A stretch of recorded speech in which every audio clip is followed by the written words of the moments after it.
Faith means complete trust in and reliance upon the three jewels in general and our own teacher in particular, as well as in the Dharma we are practicing. If we practice for a long time, after a while we might think, I still haven't gained any signs of progress. The teacher can't have given me the most profound instructions.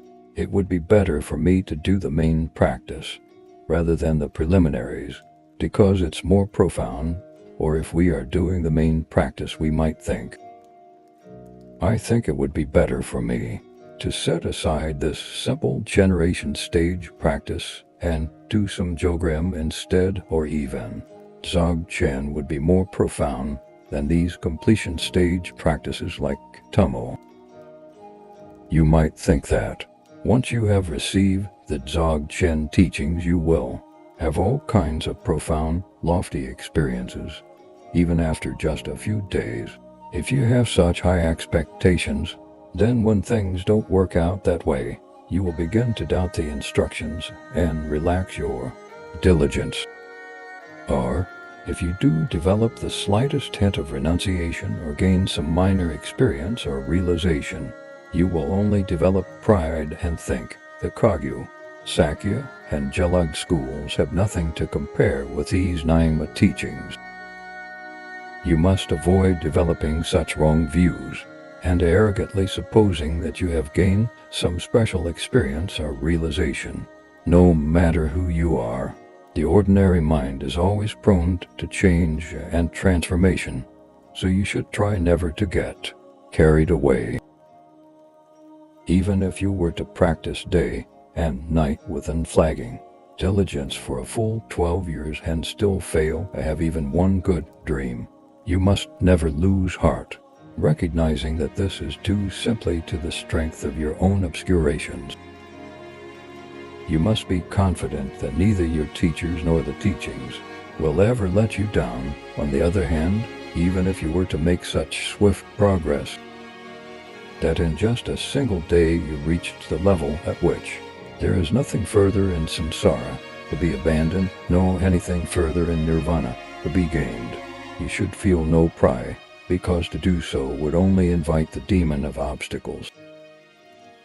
That is why Jetsun Milarepa said, when you are approaching the end of the Dharma, continue ceaselessly without any highs or lows, and without hopes for signs of swift attainment. Ensure your practice endures as long as you do. This is marvelous advice.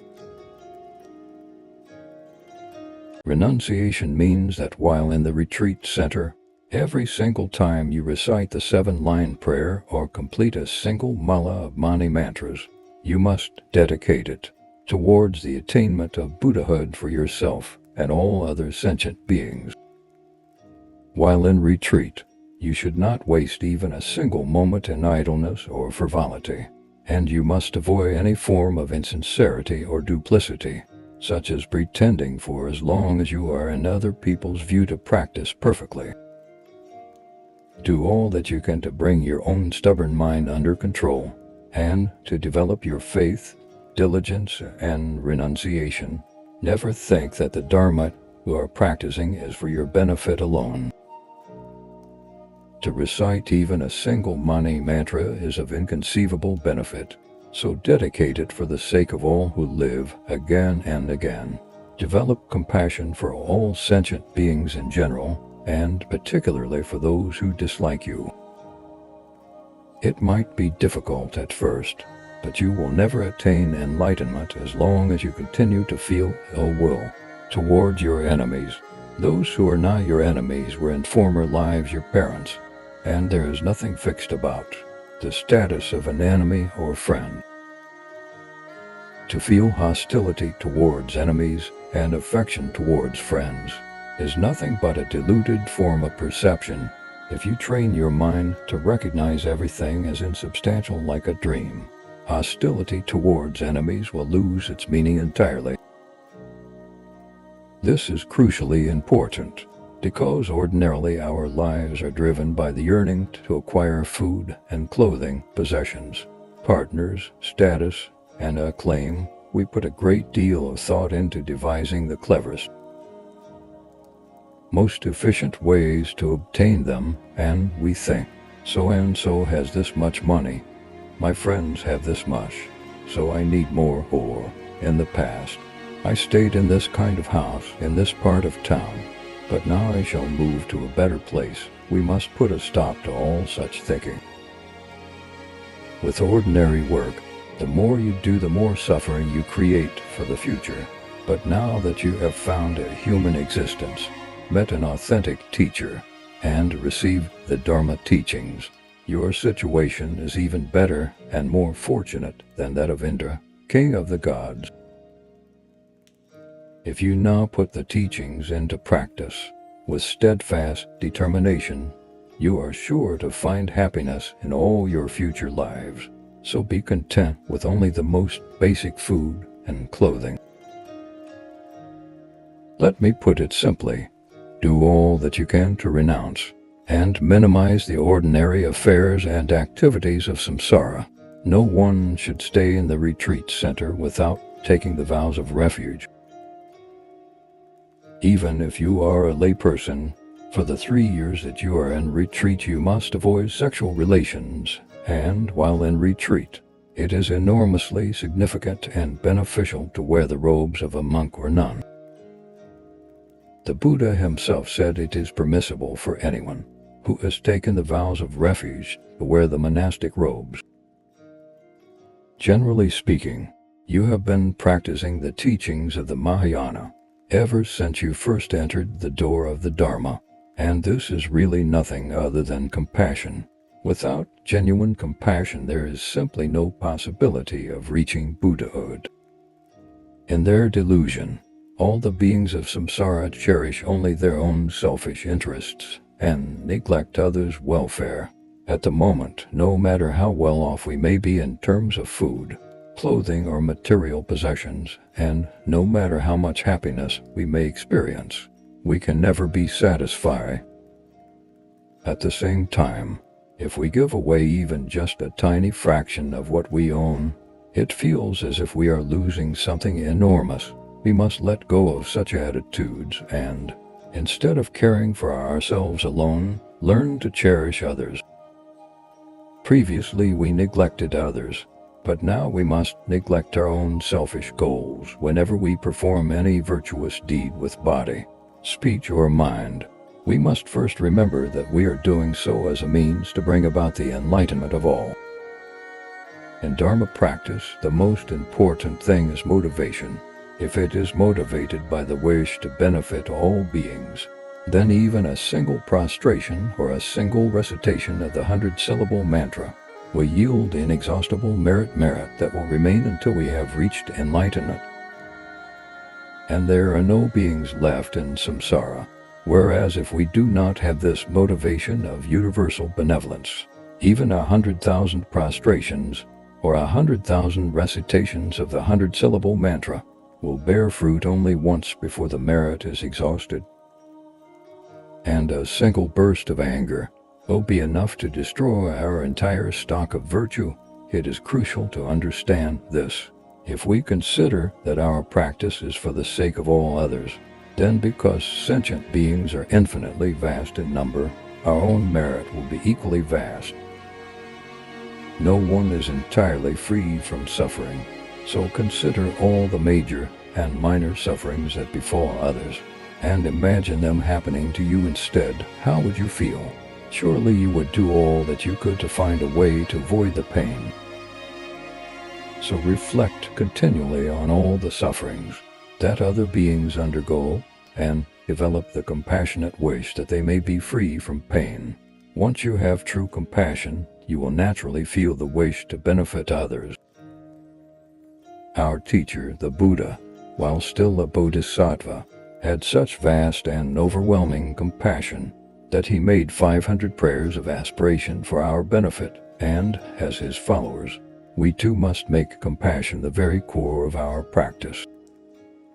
The immeasurable benefits of generating true compassion are described in detail in the words of my perfect teacher and the Bodhicharvatara, so please study them. To look into the nature of the mind, we must understand how all its ordinary thoughts about anything and everything imaginable are just empty and insubstantial until now. We have been the slave of what we call mind, forced to wander helplessly through samsaric existence. Now we must reverse the situation and take control of our own mind. It will be easy to do this if we have some real understanding of how the mind is empty, but just entertaining some vague notion of mind's emptiness. By thinking, well, this is what the masters say, or this is what it says in the texts, will not help us to recognize the insubstantiality of our own deluded perception. Turn your attention within then and allow your mind to relax. You will notice not just one thought or idea, but many. For example, if you think of your mother, that is one thought, but then it in turn evokes all kinds of other thoughts, such as memories of the kindness she showed you. If she is still alive, you might think about going to visit her, and if not, you might feel sad. These are thoughts of attachment. If you think about your enemies, reflecting on the ways they have hurt you in the past, how they are sure to do so again in the future, and how you must find some way to be rid of them, these are thoughts of aversion. You might wonder where this attachment and aversion come from. In fact, they come from the deluded belief in the existence of what we call I. Where is such an I to be found? Is it in the body or the mind? If you really look into the body, examining each of its parts, flesh, blood, bones, and skin, you cannot find anything at all called body.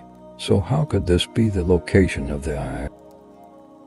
The mind, on the other hand, is insubstantial.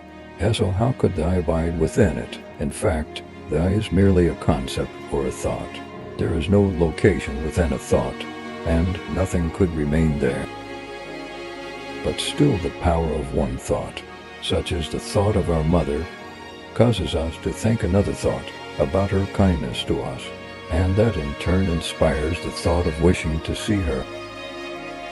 If we look into this process in more detail, we can see that while we are thinking about our mother's kindness, the initial thought of our mother is no longer there. It has already gone, and the thought that we must visit her has not yet occurred. It is still in the future. As soon as we look into it, the present thought of our mother's kindness is no longer there. It has already turned into the future thought of wanting to visit her. This means that the thoughts of the past, present, and future cannot exist at the same time, and we only use these terms for the sake of communication. The past is gone, like a person who has died, and the future, or that which is yet to come, does not exist at all. In fact, there is no such thing as a present thought existing somehow independently of past and future. Before we thought of our mother, that present thought was still in the future. As we thought of her, it was present. Finally, as we brought to mind her kindness, it was already in the past. For one thought to pass through these three phases of time is a sign of its impermanence, and whatever is impermanent is empty. It is because a thing is empty that it can change over the course of the past, present, and future. Consider the surface of a mirror. Because it is empty and not fixed in a particular way, reflections can appear within it.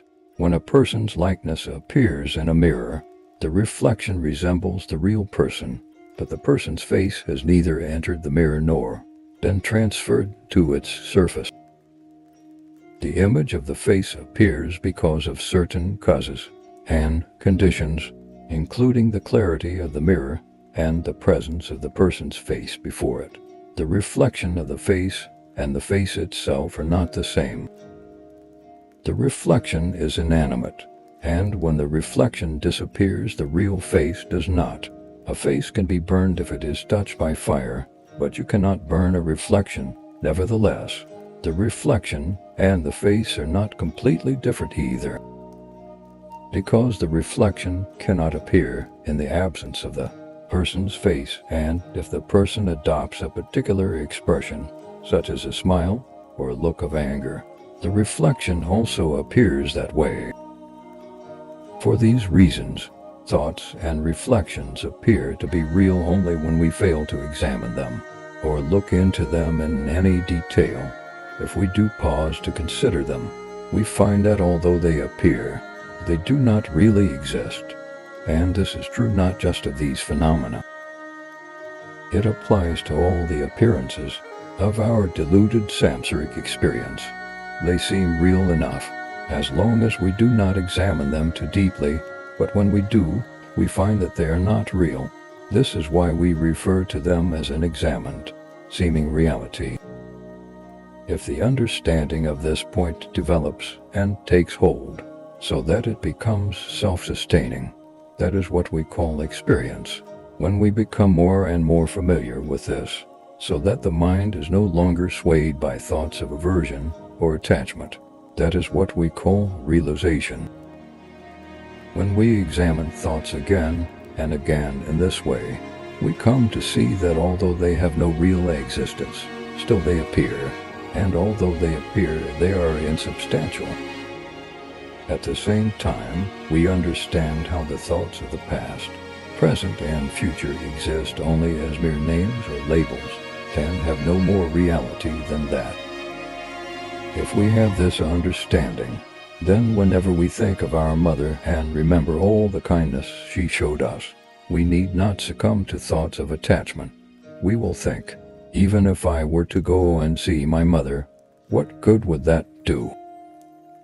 She has managed to provide food and clothing for herself, and even to provide for my material needs as well. If I were to take on this role, I would need to find work in some trade or business, and that would provoke all kinds of attachment and aversion and produce lots of distractions, which would only come in the way of my Dharma practice. Instead, I should put my energy into practicing the Dharma straight away as much as I can, then dedicate all my sources of merit to my mother to help relieve her sufferings of birth, death, and the bardo states.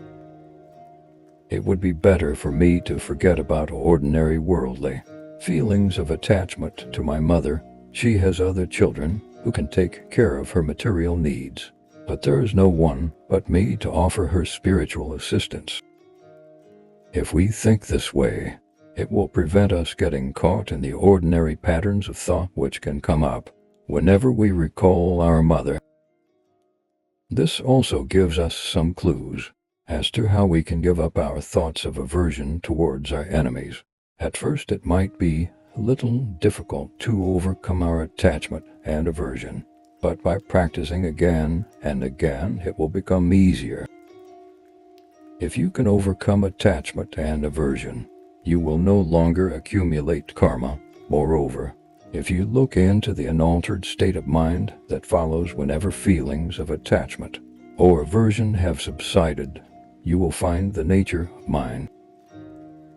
As long as there are not too many thoughts arising, look undistractedly into the mind itself. Whenever there are lots of thoughts, examine them in the way I just described.